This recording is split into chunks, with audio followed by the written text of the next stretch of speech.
My friend Bethany called me and ordered some awls. She's a leather worker, tanner, instructor, and I think she has a class on skin sewing or leather working or something like that. So she needs some awls, and I'm going to bust out my lathe and do some wood turning. This is the type of awl I'll be making. It's a buckskin sewing awl, very thin, delicate awls for, it's good to have a bunch of different size awls, and I use these for various different things, but they are on the thin side for a lot of things. They're fairly delicate, and they're really specialized for sewing buckskin because that's kind of its own thing. Buckskin is really soft and stretchy, and so you can't really punch or cut holes in it with like a bladed type of awl or a hole punch or anything like that. You need to just take a round, smooth awl and you poke a hole and force the fibers apart and kind of just burrow a hole in there without cutting any of the fibers. So this is the perfect taper, smoothness, and size for sewing real brain-tanned buckskin with buckskin thongs, like if you're lacing with thongs. I started making these years ago because I couldn't find the awl that I wanted. I sold a lot of them, given them a lot away, traded a lot. I also own several other awls. Here's one I made from an old sacking needle, and then this one's made from a chainsaw file. I believe this is made by Derry Wood in the East Coast. I think he's in North Carolina. Very cool guy, all around great craftsman. And so the first thing I'm going to do is take green billets, and I'm going to take, green pieces of wood. This is actually wood that's been soaking in a tub for about a year. If I took this and laid it out for just a day or half a day, the ends would start cracking. So I chop this into close to a round, and then I stick it on the lathe, turn it down into a rough billet like one of these, grease it up, and let it dry slowly, and I just store these until I need them, basically. So I try to put some up every couple of years. Or really whenever I find good wood. If I'm cutting wood, firewood or something like that, and I'm splitting a log, I just kind of set aside pieces that are pretty good, throw them in a plastic bag or in water until I can turn them down like that, and then I put them away. So just real quick, I'm going to show you how I chop these out and prepare them for the lathe. Really, I just want this close to round. It doesn't have to be near perfectly round, and a lot of times I would use this. It's a hewing hatchet. It has one side is flat and one side's beveled. This is really made for this type of work, roughing out, making flat surfaces. But I'm just going to use my regular hatchet here. Now if you have big corners like this, it's okay to go ahead and try to split them off. And this wood I'm working with today is actually the same wood as this, mall oak, also known as Canyon live oak here, and it was used obviously for malls, but also for apparently for tool handles and wagon axles and things like that that had to be super tough. It seems to split pretty good, actually. Very stringy wood. Okay, so then I just want to start taking off these corners. I'm going to score them.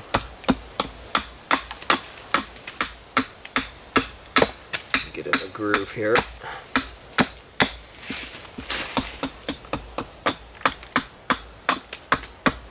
So, like, say if I had a square, I would chop it into basically a octagon. This is more like three-sided, so it might end up more like a hexagon.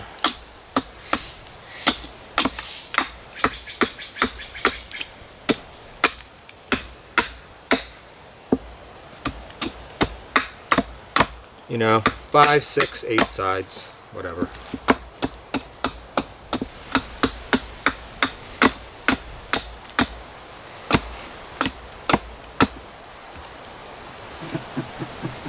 That's it. That's plenty close, more than close enough.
This thing just is not in good shape.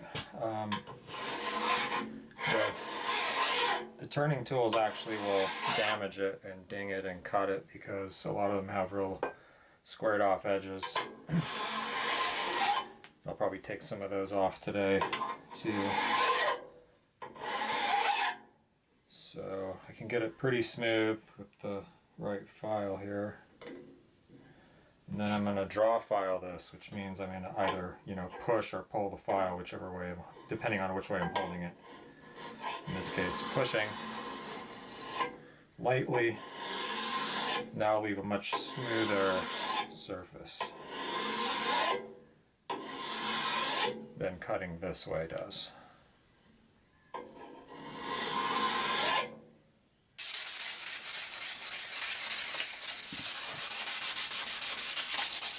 I just want that tool to be sliding along this without a hitch.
huge mountain of these. And here's the finished spindles. They're all just turned down to various sizes. Like if this one had a crack over here, so I had to turn this part down really thin. Most of them are going to be used for small handles.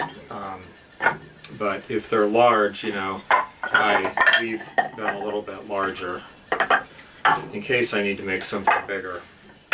Now if I just left these to dry right now the way it is, it's pretty warm, it's summertime. A lot of them would check on the ends, probably most of them. They're full of water, they're very heavy, they're going to shrink a lot, so that means they're prone to cracking.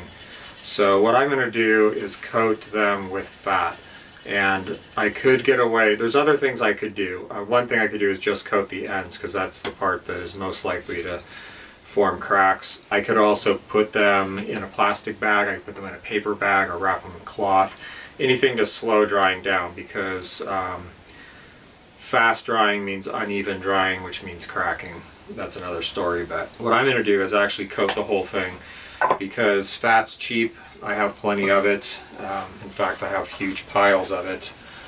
Although I have less tallow than I have of other fats, and that's what we're using today is tallow.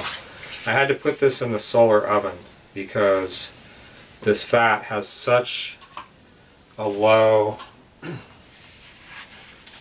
high melting temperature that it wouldn't melt in the sun. It was in the sun for hours today and it wouldn't melt, even in this jar. I even turned it on its side to make like a greenhouse effect, so the jar would trap hot air, you know, heat in there like a greenhouse does, and it still didn't melt. And that's just the difference between heavily saturated fats and lighter unsaturated fats that are liquid at room temperature. But I want this because it's more like a wax almost, and it's gonna really seal this up, and it's going to sit on the surface just like wax does. You know, a lot of people use wax actually for this. So I'm only going to do a light coating on the main body here, but I'm going to put a pretty heavy coat on the ends. You can see even as this hits this wet wood, it immediately cools. This is probably either goat or deer tallow. Could be beef too. So that's what I'm doing right now. Just going to get all these coated, and I had about a half a wine barrel almost of these billets, and I got them all turned down today, so that's great. And this will be, you know, I won't use any of this wood for at least a year. I have piles of the stuff from before. For me, it's just a matter of I run into something I like when I'm cutting trees or whatever, and I just save it and turn it down like this and put it away. It's like money in the bank, right? It's there when I want it.